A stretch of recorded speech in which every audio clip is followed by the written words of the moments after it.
Welcome to Teis Talks, where we discuss all things faith and family. Today's topic is getting back on track. The new year has come. And it's gone. And you said at the beginning of the year, I've set my New Year's resolutions, and this is what I'm going to do. I'm going to lose weight. I'm going to go. And now it's into the new year. Dun, dun, dun. How's that gym membership going for you? But I know some people out there said, not me. I've never even said it. I quit setting New Year's resolutions because I don't think they're biblical.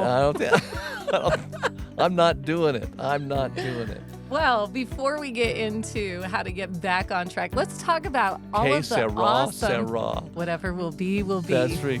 I remember Doris Day, Yes. and I'd sing that, and Mom would say, that is not true.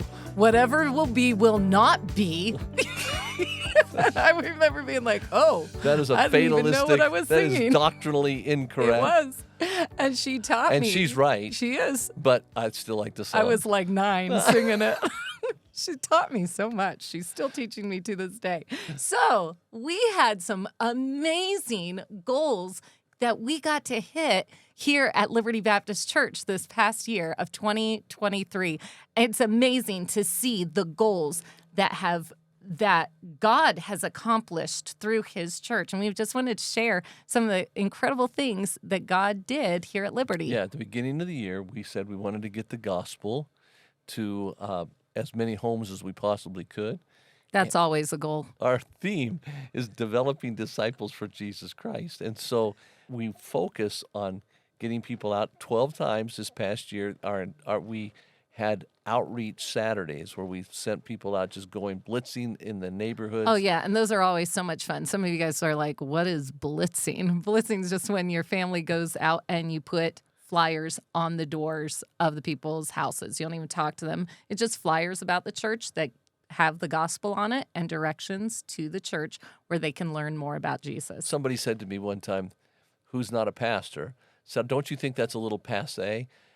Every week we have people who come to our church, new people who come to our church, and they say, well, somebody left this flyer on my door. I don't know how many. I really cannot tell you. It may not be every week, but I cannot tell you how many times people have said, I've said, how did you find out about the church? Well, somebody just came by and left this on my door. Yep. And I just think we need to do everything we can. Oftentimes people will say, well, I'm going to do a social media post, or I'm going to do this, or I'm going to do that. But they don't do the hard work of just walking door to door. Look, if all I've got, when we came to Las Vegas, all I had was 2 legs, well, actually 4 because your mom walked with me, but and we went door to door to door to door. That's, you say, why did you do that? Because we had no other thing to do. Yeah. So, but I think that what was amazing was when we did that, people would come, not necessarily the doors we went to, but people would come, and I think God just blessed the fact that we were out there Faithfully trying to sow inviting seed. people. Yeah, we were sowing seed.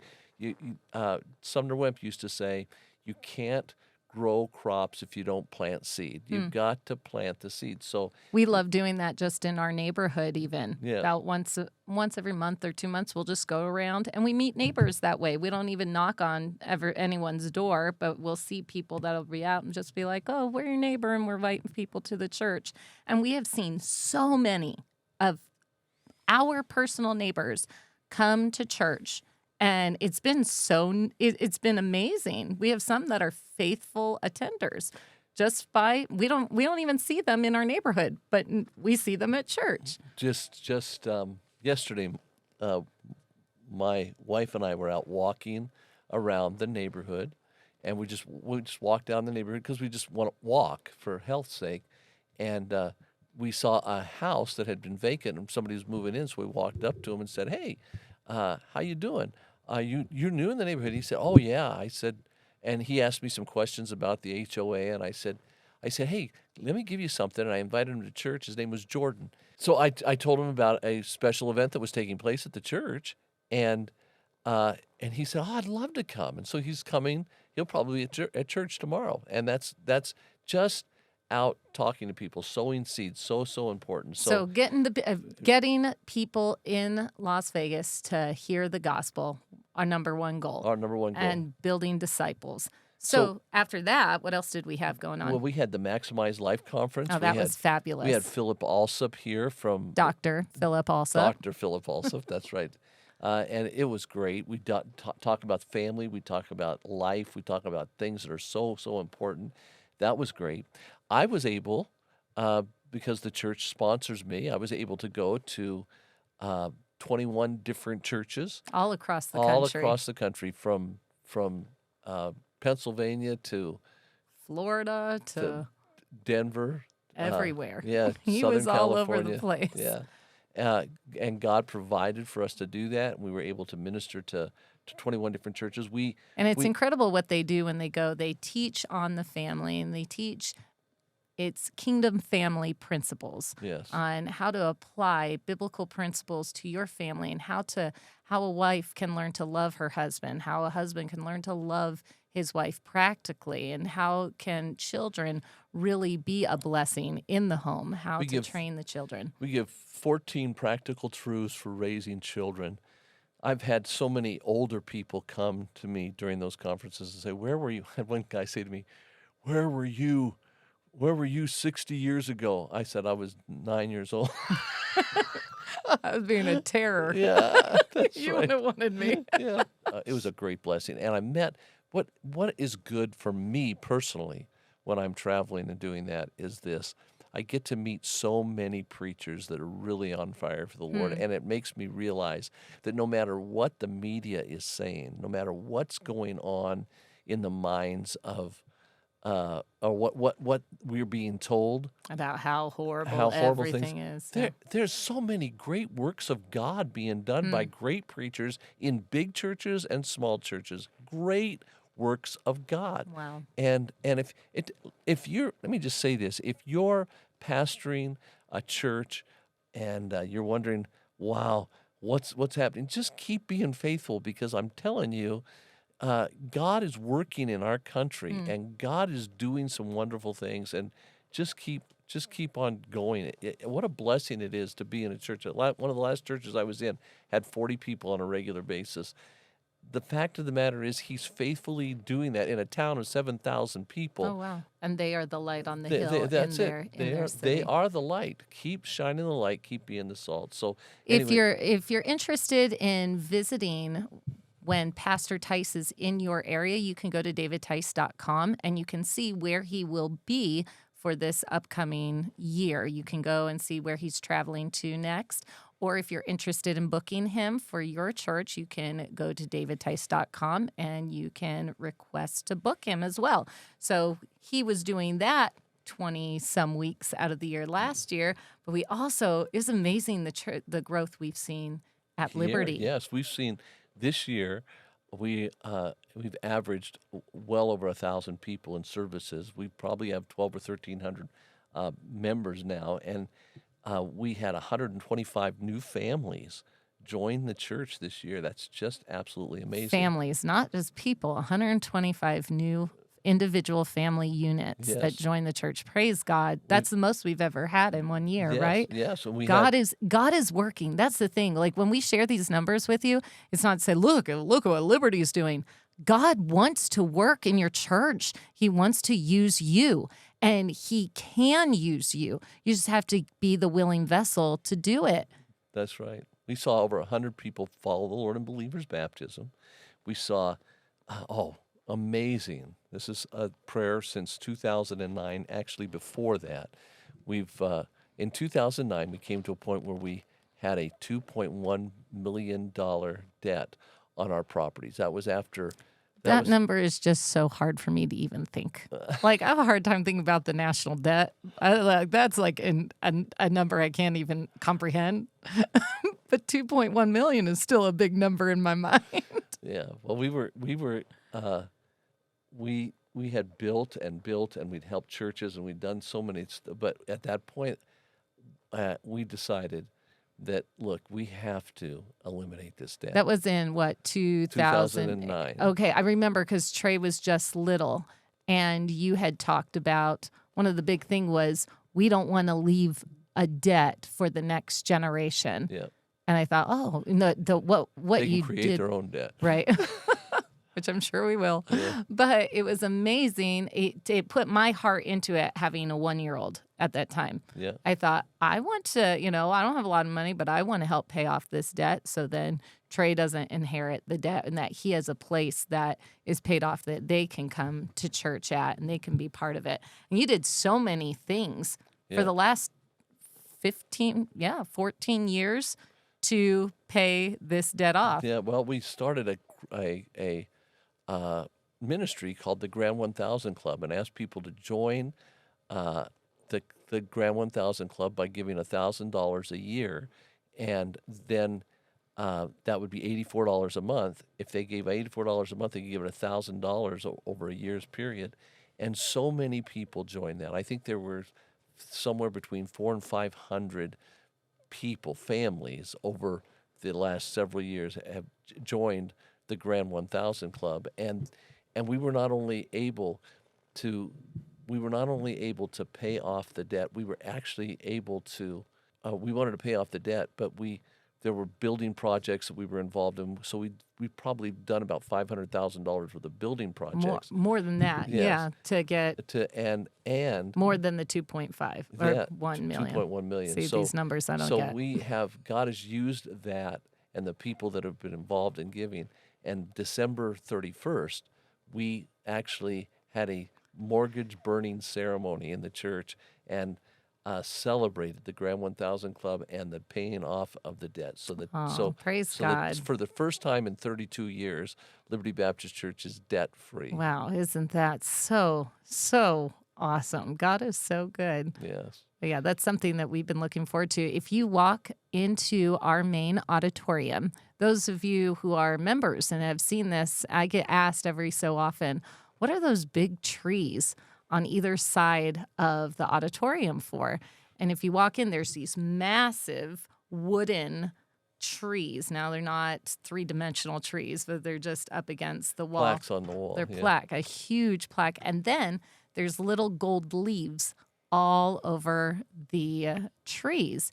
And those represent everybody that was part of the Grand 1000 Club.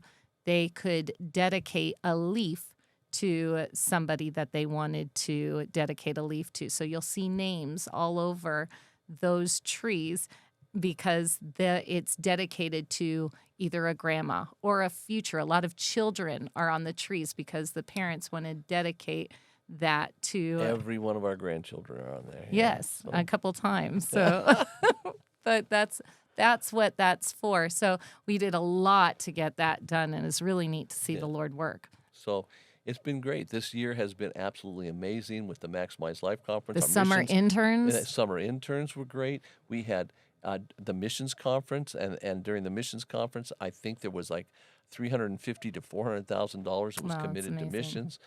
We had 3 wonderful summer interns. We had Camp Liberty, and dozens of children trusted Christ as Lord and Savior through Camp Liberty. We've had our public school Bible clubs where yeah. we've seen families come to the church through the public school Bible clubs. So the question is, how did all that happen?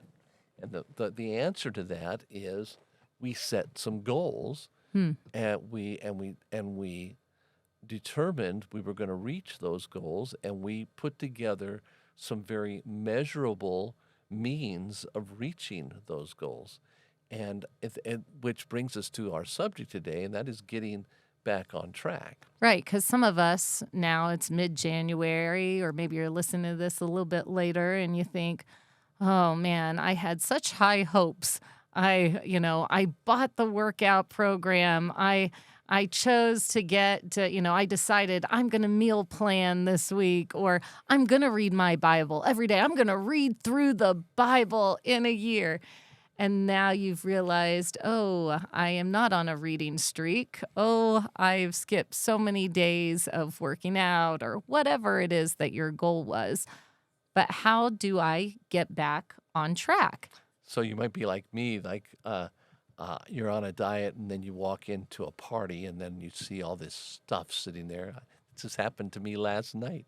I walked in and I thought, oh, Oh man, and it smelled so good. And I'm trying to lose weight, and I've been so good. But there was brisket from Famous Dave's brisket, and it smelled so good. And I said, you know what? The Atkin diet says you can eat all the meat you want. I think tonight I'm going Atkins. So I got me some meat and I ate it, and it was amazing. So But how do we keep on track? Because it's so easy to fall off the wagon. let me give you some clues. First of all, remember this: we are always growing. Doesn't matter who we are always growing. And I'm not Yes. talking necessarily physical Weight girth. wise, yeah. But we are always growing, and we need to be always growing. And don't part of growing is falling down. A baby isn't born able to walk. A baby learns how to roll over. A Hmm. baby then begins to move its legs and then begins to crawl, and then pretty soon it begins to walk. But even as it begins to walk, it's holding on to a table, and Yeah. then from time to time, as it lets go of the table and it stands there wobbling, then then it begins to walk, and it gets pretty good at walking. But even as it's walking, and by the way, it takes about a year to learn how to walk well. So remember this: when you're learning to walk, you fall down. I don't know. About a month ago, I flipped and fell down myself, and I'm 41. I- So I've so been continually growing. So that's exactly right. I was going to say when you get to, even adults fall down. We just don't fall down as And we often. just don't give up. That's right. Because you fell does not mean you stop walking. That's right. Proverbs says this, that a righteous man falls down seven 7 times and he times. gets back up. Yes. That's the difference between a righteous man and an unrighteous man. So you gotta remember this. We're all growing. Jesus, the Bible says about Jesus in I think it's Luke 2:42. It says that he grew in wisdom, that is mentally. He grew in stature, that is physically. He grew in favor with God, that is spiritually, and he grew in favor with man, that is socially. So we all are growing in these areas. That's such a profound thought when you think about Jesus being willing to as God, withhold knowledge from himself. The only other time that I know that he does that is with the coming, the Yes. second coming, Yes. is he withholds knowledge from himself. I love thinking about things like that. Yes. I'm like, our God is amazing. He is. He is absolutely amazing. So when I fall, how do I get back on track? Here's the deal. In order to get back on track, you need to have a track. You say, what do you mean by that? Well, in your life, the things that you're successful at, you have a pattern for.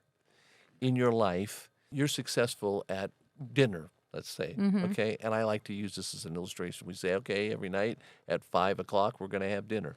You have a pattern for that. If you're working a job, I don't care if it's a minimum wage job. If you're a multimillionaire and you have a business, there's a pattern you have. Yeah, your pattern is if you work 3 to 11 to be up, take a shower, and get to work at 3 o'clock, and then you work till 11 o'clock in the evening. If you work swing shifts out here in Las Vegas, if you work a daytime shift, maybe your job is from 8 o'clock till 4 o'clock in the afternoon. Maybe that is your shift. That's where you work. You have a pattern for it. How do you get to work every day? You know you got a car. You have a car. You know you have you have to be in that car for 15 minutes in order to get to the place that you're supposed to be, and you know you're going to be there at 8 o'clock. That's what you do, and you have that pattern. So you're successful.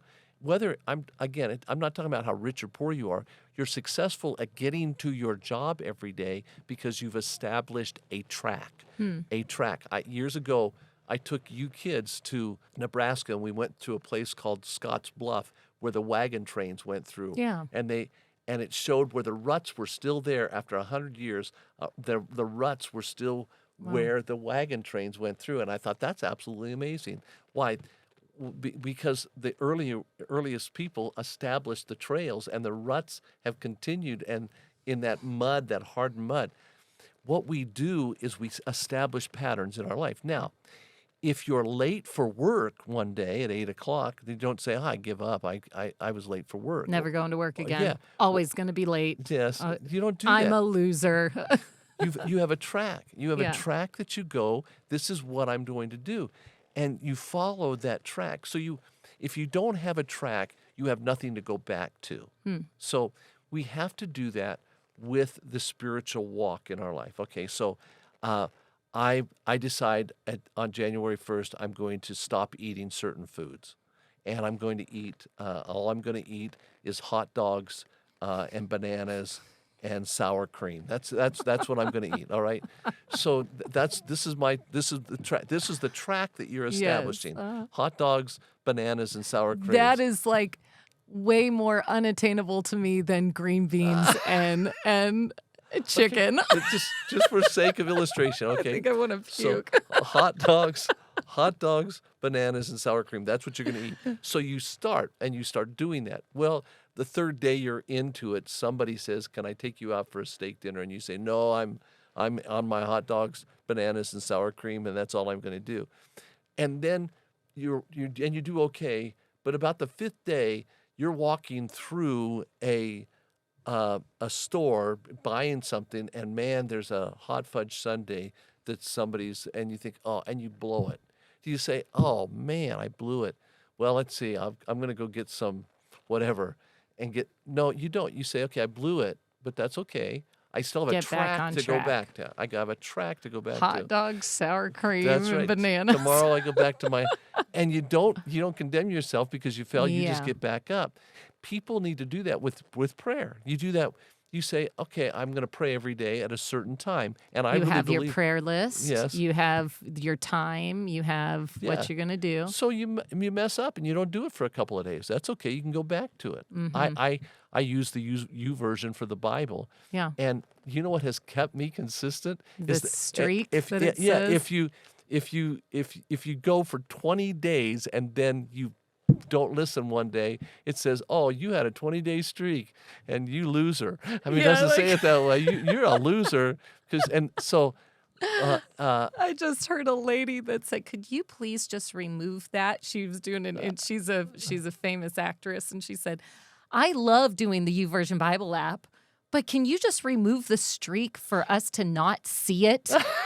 Because let it be hidden, not right there." So when I'm like, I was at 98, and then I missed it, and then it was in my face. And then it's like you're back to zero. Yes. You think, man. But the thing is, there is a track for you to get Yeah, back but there's a onto. track to get back on. If Yeah. you're saying, I'm going to listen to one chapter of the Bible, and you miss a day, and you get streaked, whatever that is, you can go back. What I'm saying is, the successful people aren't people who fall down and stay down. Yeah. They're people who set goals. You have to set goals for Bible reading. You have to set goals for eating. You have to set goals for exercise, all of that. Yes, thank you. So you set different goals for what you want. Wisdom, stature, in favor with God, and favor with man. I always set goals to do setups every day. I think I did like 3 days in a row. This past month, I did 3 of those. But I did some other things that went along with that helped me out. And I got this little thing in my office that reminds me I'm supposed to do setups every day. The deal is I have a track. I have a plan. But having like you said, the physical for Neil and I, for about at least 10 years, every year we have written down we normally do this in December. We have a date where we call it the goals date, and we write out. We've done this before we go on our date. So we put our own personal physical goals, our spiritual goals, our mental goals, and we put all those down and we write out what we want to do. And then on our date, we share what we want to do, and then we make a goals list together of what we want to what a do great thing to together do. Great as a thing. couple. And it's been really fun. It's fun at first when you're first married to think of what you want to do in the future. Like, wouldn't this be cool? Wouldn't this be neat if we'd be able to accomplish this? Wouldn't it be great if we could do this or go here? Wouldn't this be neat?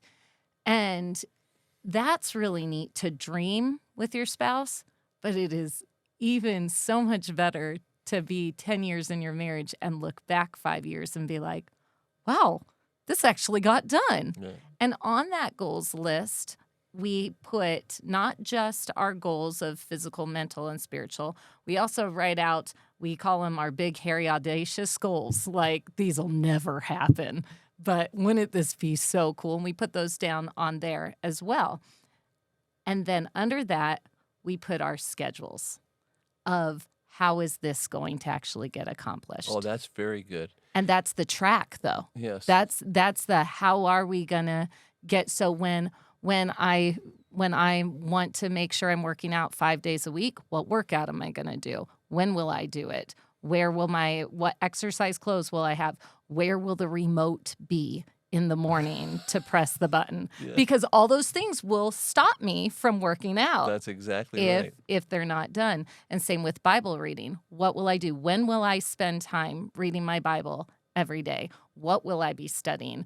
And what's neat is once you're doing it and you realize you might be in a season of life that you're like, so right now, maybe you decide, I'm going to read my Bible, all the way through this year. And it's January 17th. And you're like, man, I didn't know what a big commitment this was. And then you're feeling down. Well, during your season of life, you might be needing to read one chapter of Proverbs every day for the year. You might need to be doing a Bible study along with other people that will help keep you accountable. You might need to be doing one of the different Bible plans. So when you're thinking through the schedule, it's okay to reevaluate. When you're like, oh, I'm such a loser, I can't do any of these goals. No, reevaluate your life and be like, is this actually right to do with me and my 4 kids right now? I have 4 little babies that are 6 and under. Is this really wise of me to do? So thinking through what is good for your season of life is so helpful of getting you back on track. So instead of, I'm going to read the whole Bible through in a year, maybe I'm going to read 5 verses with my kids every morning. That's good. Let me add one other thing because this is so important. What about the person that sets their goal to eliminate something from their life? I'm going to eliminate smoking from my life. Oh, that's really good. Or what am I going This to is do good, to yeah. eliminate drinking from my life? Or I'm spending too much time on social media, or I'm spending too much time Hey, now you're getting personal. We can talk about the smoking and drinking all we want. No, but really. Yeah. So what do you do? Here's what you need to do for this. This will really help you. You replace, don't just take something out of your life. Fill that void with something else. That's good. If you're going to take something out of your life, fill it with some activity. If during the time that you would normally do that thing, determine that you're going to go for a walk, or determine that you're going to have a personal conversation with somebody rather than